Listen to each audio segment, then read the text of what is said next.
Olá, pessoal. Sejam todos bem-vindos à segunda edição do nosso programa aqui no Mundial Telenotícias. O que era apenas suspeita virou denúncia documentada com nomes, datas, cifras e conexões internacionais. Nesta quarta-feira, o ex-funcionário do Departamento de Estado americano Mike Pence falou na Câmara dos Deputados via conferência e revelou o que muitos já denunciavam há anos, mas eram silenciados por isso. As eleições de 2022 no Brasil, segundo ele, foram manipuladas com o apoio direto do governo dos Estados Unidos, por meio de agências como a USAID e organizações internacionais financiadas com dólares americanos, tudo para garantir o retorno da esquerda ao poder, com Lula como rosto de um projeto que já havia sido rejeitado nas urnas. Mike Pence apresentou documentos que deixaram os parlamentares atônitos.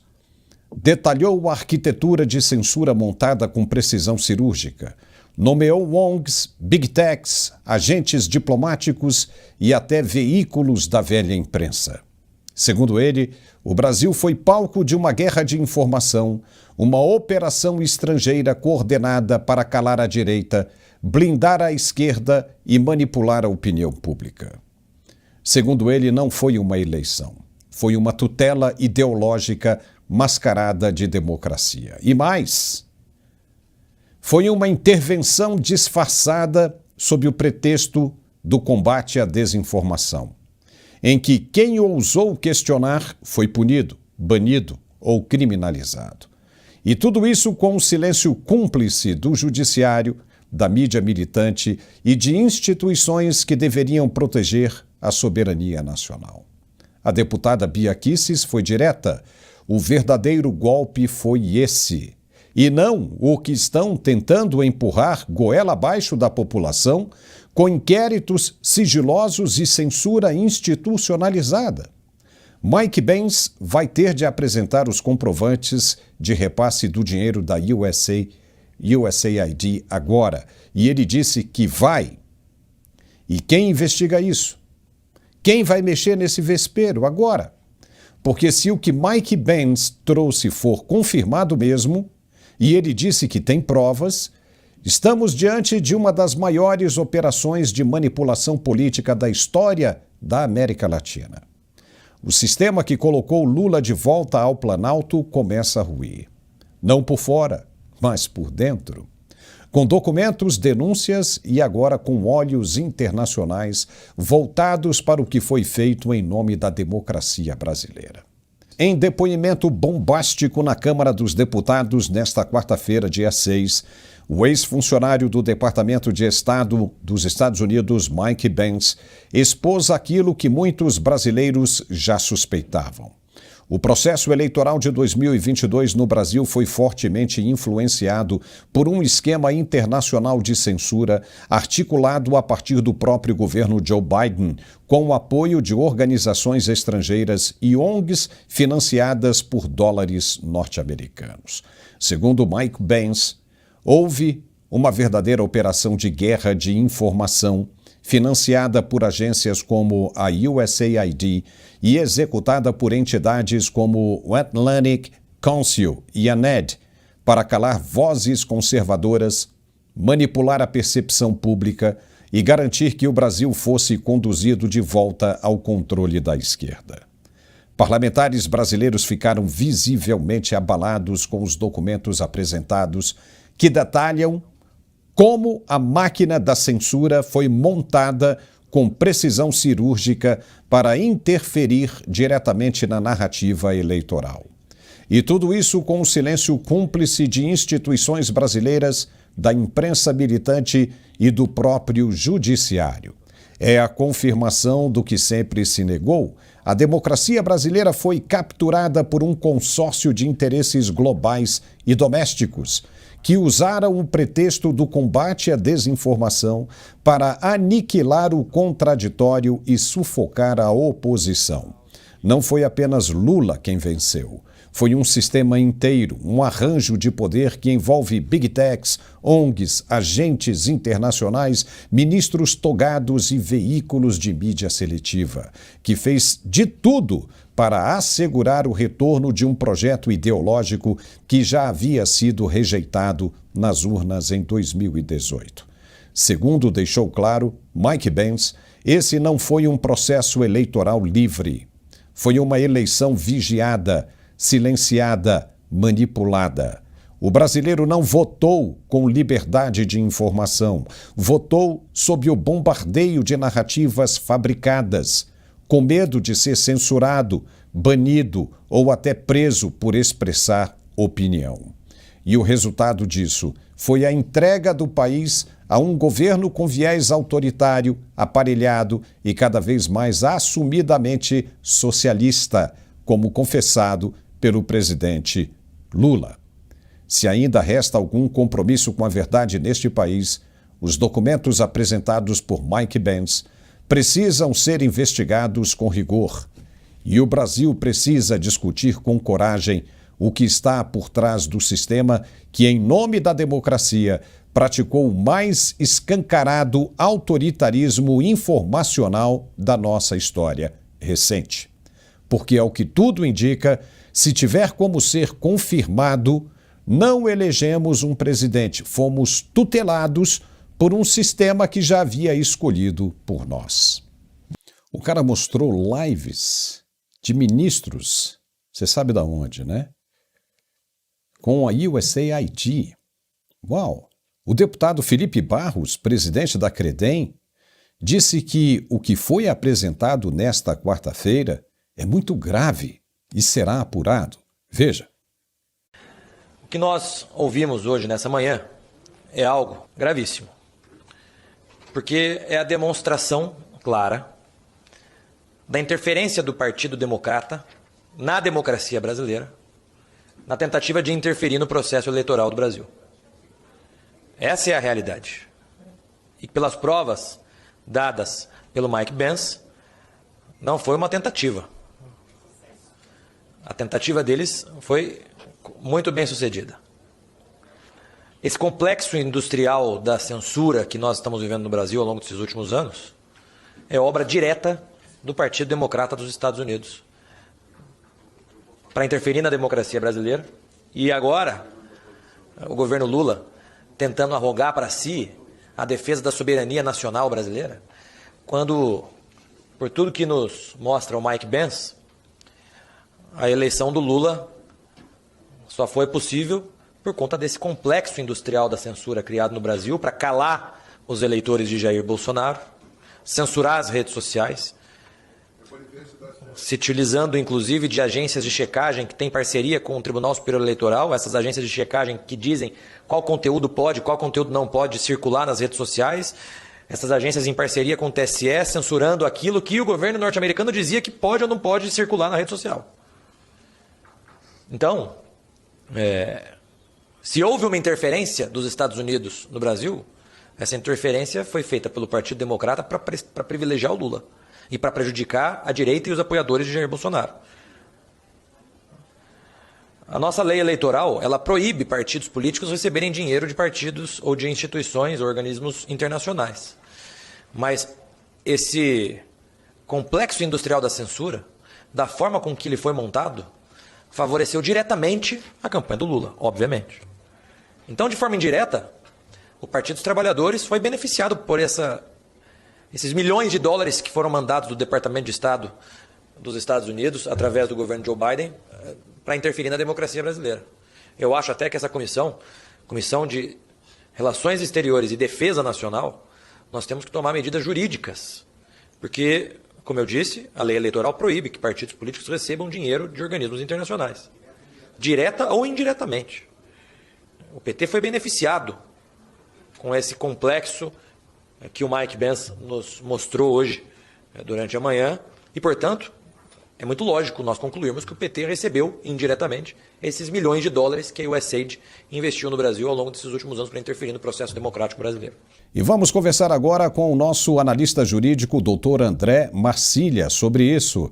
Marcília, seja muito bem-vindo mais uma vez. Essa é mais uma bomba na cabeça do sistema, né? E mais ainda na cabeça do judiciário brasileiro, com esses atores que estamos vendo se enforcando nos últimos dias. O problema está, como a deputada Bia Kicis disse, quem vai investigar isso agora? E pelo que o deputado Felipe Barros disse e deu a entender, isso cabe um impeachment. Se ficar comprovado isso, porque a legislação brasileira diz, direta ou indiretamente, não se pode receber recursos de fora para partidos políticos em campanhas eleitorais. E se entende que o PT foi beneficiado disso, e se a eleição de Lula foi beneficiada com isso, cabe impeachment aí, não tem como fugir, né, Marcília? Seja bem-vindo. Tudo bem, eu cumprimento você, toda a audiência. Sem dúvida, cabe impeachment, e cabe impeachment, inclusive, de mais de um ministro ali. Tem muita gente nisso envolvida, porque se nós pensarmos, claro, tem os ministros que estavam dando essas decisões, mas nós temos, inclusive, a própria confissão do ministro Barroso, que pediu ajuda em 2022 ao governo Biden. Então, ele próprio se colocou na linha de frente quando assumiu que voluntariamente fez isso. Aqui, nesse caso, me parece que nem indiretamente nós estamos falando. Ele foi lá pedir realmente que houvesse um auxílio, disse ele, nas eleições de 22. Isso tudo é muito grave. Isso tudo, infelizmente, a gente tem hoje um paramento, né, um establishment dentro do Estado que não permite, como você bem disse, que isso seja investigado, e essa é a grande pena, porque ao não investigar também, mais uma vez, o nosso Ministério Público e os nossos juízes cometem crime, que é o crime de prevaricação. Quando você não investiga, sabe de um crime e não investiga, você tem obviamente, a possibilidade de que também a você seja imputado o crime de prevaricação. Mas tudo é muito grave e a gente espera que o parlamento, já que isso não virá de forma alguma do próprio judiciário ou do Ministério Público, qualquer investigação, eu espero que o parlamento faça esse trabalho, talvez até mesmo, não apenas com pedidos de impeachment, mas com até mesmo uma CPI. Eu acho que é possível que se abra uma CPI ou que se cobre sobremaneira que a USAID ou os departamentos norte-americanos hoje entreguem os documentos, entreguem as provas para que essas investigações possam ir adiante. Existe hoje, você sabe, Paulo, e toda a audiência também, que infelizmente dentro do Brasil há uma espécie de represa, tanto do establishment, como falei, do executivo, do STF, da própria mídia, uma espécie de represa, ou de boa parte da mídia, que blinda a possibilidade de que esses assuntos sigam adiante, seja na divulgação, seja numa investigação. Então a gente precisa que haja um movimento, talvez de uma CPI, para que isso circule, para que essa informação circule, para que isso seja pauta da opinião pública e com isso se estimule o tema a ser levado adiante. Porque se isso ficar desse jeito, se hoje essa notícia não for depois explorada, sobretudo pela oposição, pelos parlamentares, a tendência é que entre no balaio das notícias que a cada dia nós temos estarrecedoras dentro do país, as decisões que a cada dia são mais bizarras do que as outras, isso se perca. Isso não pode se perder, é muito grave, isso sim é um atentado à soberania, isso sim interfere gravemente nas tais eleições que os nossos ministros não querem que sequer nós questionemos.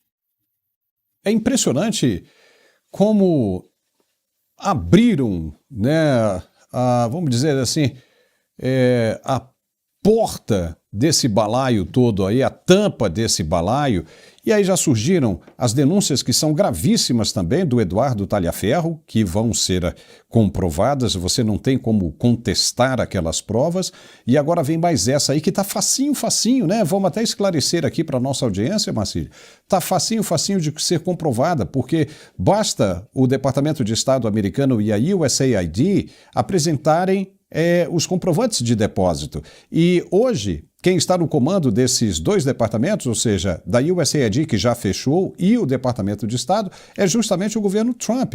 Então não tem como você dizer que foi produzida a prova, que eles podem chegar lá e produzir um recibo bancário, nada, é só fazer o rastreamento. E não adianta em lugar nenhum tentarem apagar, porque o rastreamento é no sistema financeiro, ou seja, ele é muito fácil de ser identificado. Então o que Mike Pence disse hoje é muito fácil de ser comprovado e será comprovado. Talvez até com receio disso, o próprio ministro, Luiz Roberto Barroso, deu uma de inocente e foi lá e confessou aquilo ali. Foi inocência dele? Não foi. Não foi. De repente quis passar por inocente para dizer, não, eu nem imaginava que aquilo era grave. Uma tentativa de minimizar o problema. Só que ele acabou falando. E ele falou que tem documento, pediu documento do Departamento de Estado americano que comprovasse isso. Ele mesmo falou e o documento foi emitido. E esse documento emitido, ele está nos anais do Departamento de Estado americano. Então aí já complica inteiramente a situação. Muito mesmo. E o que é pior, Marcília? O cara entregou todo mundo da Globo também. Globo News, G1, Jornal Nacional e o Escambau. Todo mundo. Isso sendo confirmado, e ele tem provas e disse que ia confirmar mesmo, é conspiração. É uma organização criminosa da mais alta complexidade. E aí? Isso é crime, Marcília? Isso aí, passando de um processo civil, passa para um processo criminal e é detenção, não é? Tivemos a notícia, segundo ele, de que, enfim, não apenas emissoras ou, enfim, veículos de imprensa, o que é lamentável que estejam nisso, como também associações, até associações de jornalistas, o que é pior ainda, quer dizer, associações de jornalistas de alguma maneira contribuindo com desinformação é bastante peculiar. E até mesmo agências de checagem. Eu acho que esse é o ponto talvez mais grave do ponto de vista jurídico, porque, Paulo, durante as eleições, sobretudo as eleições de 22, o tamanho, a quantidade de decisões judiciais da Justiça Eleitoral que se basearam apenas e tão somente em pareceres, vamos dizer, de agências de checagem, é absurdo. É um número estarrecedor. O que acontecia era que os juízes basicamente recebiam uma espécie de carimbo dessas agências de checagem que diziam esse conteúdo é inverídico ou aqui há desinformação, e com base nisso, às vezes pareceres absolutamente simplistas ou ideologicamente enviesados claramente, e com base nisso condenavam as pessoas, condenavam os veículos, condenavam os jornalistas, faziam com que esta ou aquela informação fosse obrigada a sair do ar, supostamente por haver desinformação ou fake news. Então, teve um papel central nas eleições essas agências de checagem. Entenda como é relevante dentro do debate público um órgão, um veículo de comunicação poder ou não denunciar algo, poder ou não dizer que esse partido ou aquele político fez isso ou fez aquilo. Se isso não pode estar no ar, então, óbvio que nós temos, e se isso foi ainda... essas agências tiveram não apenas uma ideologia definida, mas foram pagas para isso, a gente tem uma influência indireta e até mesmo direta muito grande, porque não significa apenas que essas agências divulgaram desinformação. Eu repito, essas agências alimentaram o processo judicial eleitoral. Essas agências estavam dialogando diretamente com os juízes eleitorais, carimbando como se fosse um perito, dizendo isso é fake news, isso não é fake news, e com isso manipulando a imprensa possivelmente. Então é muito grave, nós todos podemos ter sido enredados em um balaio sinistro, ideológico e remunerado para, de alguma forma, manipular as eleições. Eu me recordo até, Paulo, rapidamente um caso em que eu atuei, que houve não apenas a censura a um jornalista, mas depois o jornalista ele contou que tinha sido censurado e entenderam que era desinformação ele contar que houve censura. Então ele recebeu a censura da censura, porque ao dizer que foi censurado, entenderam que isso era desinformar. Olha o lugar em que estávamos. O que nós sabíamos é que isso poderia ter uma manipulação internacional. Incrível que eles acreditem que o Trump está fazendo agora é uma interferência na nossa soberania, mas acham que isso é muito natural de ter acontecido. Não, eles não acham. Esse é o jus esperneandi, né? Ou seja, os caras sabem, né, que fizeram besteira, mas agora é o que tem para eles, né, se defenderem. Então é o que eles vão tentar fazer isso o tempo todo. Mas vamos seguir em frente. E o clima no Supremo Tribunal Federal está longe de ser de estabilidade, principalmente agora, depois das declarações de Mike Pence. Luiz Roberto Barroso, o atual presidente da Corte, tem demonstrado ainda que, de forma velada, desconforto crescente com o ambiente interno do STF. A fragmentação entre os ministros, o protagonismo centralizador de Alexandre de Moraes em inquéritos polêmicos, como o que investiga uma tentativa de golpe de Estado, e a tensão institucional tem deixado Barroso visivelmente desiludido com o rumo da Suprema Corte. Isso é o que ele tem passado como pano de fundo para explicar o que vem por aí. Nos bastidores, a avaliação é de que Barroso considera seriamente deixar o STF antes mesmo da aposentadoria compulsória. O marco simbólico seria o fim de seu mandato na presidência do tribunal, agora, em setembro, quando Edson Fachin assume o posto. Para interlocutores próximos, a impressão é de que ele estaria cansado, isolado e sem força política para reverter o quadro atual. Luiz Roberto Barroso é, entre todos os ministros atuais, o que mantém maiores vínculos com os Estados Unidos. A família dele possui imóvel em Miami e ele costumava frequentar instituições acadêmicas como Harvard. Porém, esse laço internacional foi abalado e interrompido com o cancelamento do visto americano, o que aprofunda o sentimento de desgaste pessoal e institucional.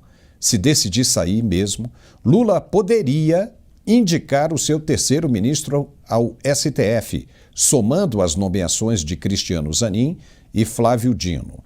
Digo que poderia, porque não vai conseguir indicar nenhum ministro a mais que seja aprovado pelo Senado do jeito que as coisas andam hoje. Mas, se conseguisse, entre os nomes cotados estariam Bruno Dantas, do TCU, Jorge Messias, da AGU, Rodrigo Pacheco, senador, e Vinícius Carvalho, da CGU. Embora mantenham discursos públicos de apoio a Alexandre de Moraes, alguns ministros vêm manifestando críticas em reservado, principalmente pela forma como ele conduz os inquéritos. 5 magistrados já teriam expressado incômodo e grande com as decisões recentes do colega, especialmente após a ordem de tornozeleira eletrônica e prisão domiciliar do ex-presidente Jair Bolsonaro. Para muitos dentro do STF, a medida foi precipitada e excessiva, uma vez que o julgamento ainda nem foi concluído. Além do racha interno, outro fantasma ronda o tribunal: o pavor, o temor das sanções da Lei Magnitsky. O bloqueio financeiro internacional imposto por essa legislação é visto por muitos como uma morte civil no sistema global. E é, de fato. E há uma sensação crescente de que essas punições são inevitáveis e a condução de Moraes, cada vez mais isolada, é apontada como a principal causa desse colapso anunciado. O STF hoje vive sob cerco interno e externo. E Barroso, percebendo que a blindagem institucional ruiu, parece disposto a deixar o barco antes mesmo que ele afunde de vez. Marcília, o que antes era, uma cogitação de fontes, agora está ficando cada vez mais latente. O que você achou dessa opção do ministro Barroso em sair, deixar o STF antes do tempo, né? Ele veio com esse papo aí de dizer, tá achando tudo muito estranho, né? divisão interna, não está mais para ele. Não está mais para ele, não quero mais. O que você acha? Pois é, eu até fiz um comentário sobre isso, dizendo que o ministro Barroso parece aquela criança que toca a campainha e sai correndo. Então, ele contribuiu até onde pôde com frases de efeito, com um comportamento abertamente ideológico, disse que o extremismo das redes era muito tóxico, que esse extremismo era de direita, que a direita era o pior que havia, chegou a falar, perdeu o mané, nós derrotamos o bolsonarismo, enfim, tudo isso. E aí, quando a panela de pressão começa a dar ares de que vai explodir, ele simplesmente pega as suas coisas e quer ir embora para uma embaixada, saindo a francesa, e talvez até para uma embaixada francesa, porque duvido muito que ele queira ir para uma embaixada na Venezuela, ou em Cuba, ou na China, ou qualquer coisa do gênero, embora sejam esses os regimes que propunham o que o STF quer para as redes sociais. Eu acho que o que a gente observa aqui, Paulo, não só apenas no comportamento do Barroso, mas mesmo tivemos notícias de que ministros ficaram irritados com a decisão do Moraes a respeito do caso Bolsonaro, e aí parte da imprensa disse que esses ministros, na verdade, não eram ministros, era o Gilmar Mendes. E então, se é isso, nós temos dentro do núcleo duro do STF, que certamente ao qual pertence o Gilmar Mendes, nesse núcleo que decide as coisas e que está junto com o Moraes, se houve realmente uma irritação do ministro Gilmar, nós temos uma rachadura no núcleo duro, na cabeça do STF. E isso pode estar estimulando ao Barroso, que também faz parte provavelmente desse núcleo duro, a querer desembarcar, percebendo que o Titanic bateu no iceberg. Mas se esses ministros são de uma ala que não é o núcleo duro, a gente começa uma rachadura de uma parte do STF que quer desembarcar desse núcleo duro, entendendo que nós estamos caminhando para o abismo, né, o institucional, a partir dessas decisões desse núcleo duro, sobretudo vocalizadas pelo ministro Moraes. Seja como for, há uma rachadura dentro do STF, ou no núcleo duro, ou no núcleo que não é duro, mas há. E essa rachadura pode, nos próximos dias e meses, ser muito relevante, tanto para o Congresso conseguir seguir adiante com pautas de anistia e impeachment, quanto até mesmo para eles tentarem ali, enfim, fazer algum tipo de costura que expurgue aquilo que não funciona mais. Tudo vai depender, Marcília, dos próximos atos, das próximas ações do Supremo Tribunal Federal para vir uma nova Magnitsky. A informação que muita gente já tem é que uma nova Magnitsky vai descer, mas isso depende muito das ações dos ministros agora, porque vindo mais uma que seja, muito provavelmente virão 3, mas uma que seja já vai causar um rebuliço danado, porque muita gente tem informação errada do que é a Magnitsky, Acham que, entrou na lista, a gente vai lá e negocia e tira da lista, daqui a pouco entra um outro governante. Não é nada disso, Hoje de manhã nós explicamos isso direitinho. Uma vez, olha, em toda a história da Magnitsky, apenas 2 nomes saíram da lista e com muita dificuldade. Muita dificuldade. E uma vez que você consegue tirar um nome dessa lista, ele fica ainda quase uma década sofrendo as sanções para só depois ele começar a ser limpado, vamos dizer assim, da Magnitsky. Então, o que acontece é o seguinte, se hoje você tem Donald Trump, que ainda está na metade do seu primeiro ano de um mandato de 4 anos, se você tem mais 3 anos de Donald Trump aí, são mais 3 anos e meio aí, vamos arredondar em 4 anos de Magnitsky. Aí, ele já disse ontem que quer o J.D. Vance como próximo presidente, que vai montar uma chapa com Marco Rubio na vice-presidência. Aí o J.D. Vance fica mais 8 anos. 8 anos, porque do jeito que as coisas estão, Trump vai continuar ali, operando ali sobre instrumentos. Então já são 8 anos. Com os 4, 12 anos. Aí vem o Marco Rubio mais 8 anos. Meu amigo, é uma coisa para sempre. Esses caras não têm ideia.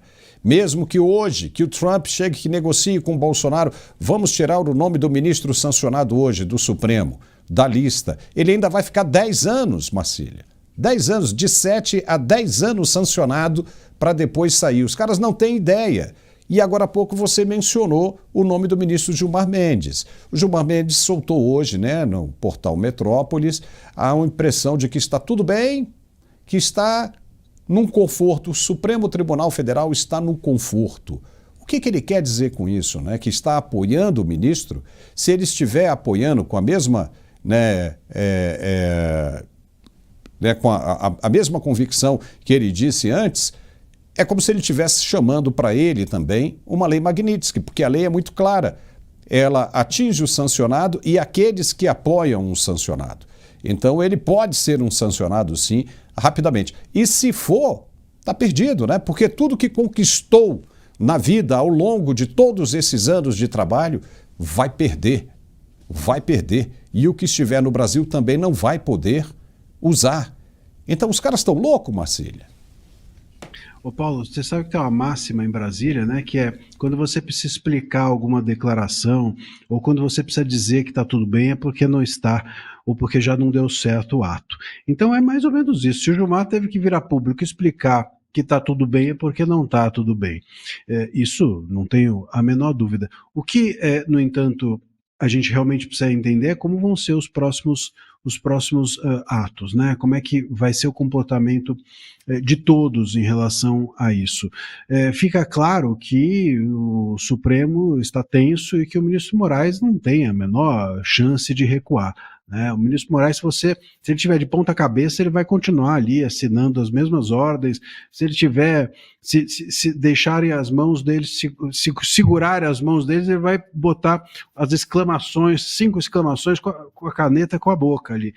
Então ele está totalmente fora da casinha, vamos dizer assim, e caberá aos demais ministros e ao Congresso, portanto, insistirem. O Congresso insistir no que tem feito, na política que tem feito, e o STF em algum tipo de costura. Eu acredito até, Paulo, que possa ser possível uma costura interna do STF. Infelizmente, eu digo isso porque no Brasil o certo deveria ser a gente passar pelos atos que são resolvidos às escâncaras, né, como se diz, à luz de todos nós, que a gente saiba o que acontece e a gente resolva isso em público. Mas é do Brasil, é quase natural da política brasileira resolver, às vezes, algumas questões nos gabinetes, resolver internamente. Pode ser que em algum momento o STF chegue, sentem-se todos e fale assim, olha, ministro Moraes, já deu, não dá mais. Passou, o ponto de retorno já não existe. E aí, talvez ele, enfim, não sei, vá para alguma embaixada junto do Barroso. Algo do gênero e em algum momento pode acontecer. É inviável que continue assim. E é inviável para a direita e para a esquerda. É inviável para todo mundo. Veja, se nós não tivermos um movimento do Congresso agora, esses congressistas sabem que não vão ser reeleitos.